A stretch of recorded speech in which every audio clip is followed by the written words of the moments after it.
Good afternoon, D&D, TikTok, and beyond, and welcome to Roll for Sandwich, the series where I let fate decide my lunch. Let's go. Today I'm going to be using these sparkly purple dice that were sent in by a viewer. Thanks. Let's get things started with our roll for bread. 4 onion rye. This bread is basically a mashup between an onion roll and light rye bread, and that combination is pretty dang tasty.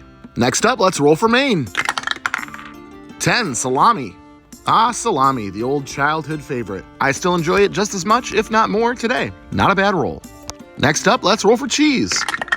6 cheddar with Irish porter. This cheddar is infused with a dark beer called a porter. Porters are actually one of my favorite types of beer and are on the bitter side, usually featuring notes of chocolate, coffee, and malt. This cheese didn't really want to slice well using my cheese slicer or my Ostovel. It's just kind of crumbly, so I decided to lead into it. Still gonna taste good though. All right, let's roll for some roughage.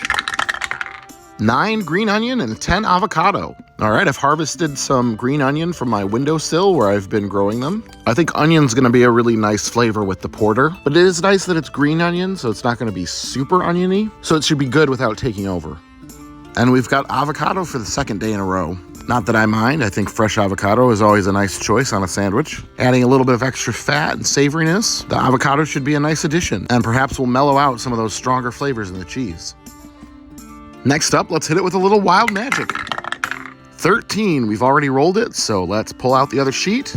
And 13 is dry roasted edamame. And the mommy bean. Huh, well now that's 2 ingredients that we gotten twice in a row on this sandwich. A lot of you wondered on Wednesday why I didn't cut the edamame. These are dry roasted and they pretty much would just shatter.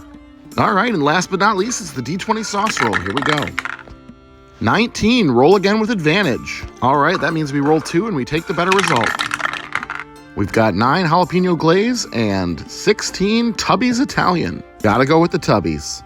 Tubby's is a submarine sandwich chain from Southeast Michigan and home to one of my favorite sandwiches of all time. I'm a huge fan of their famous dressing. It's a creamy vinaigrette that is somewhere between an Italian and a Greek dressing, and I think it should go just fine here. All right, let's go ahead and get our sandwich carefully closed up here. Get our toothpicks in to hold it together, and let's go ahead and get it cut in half.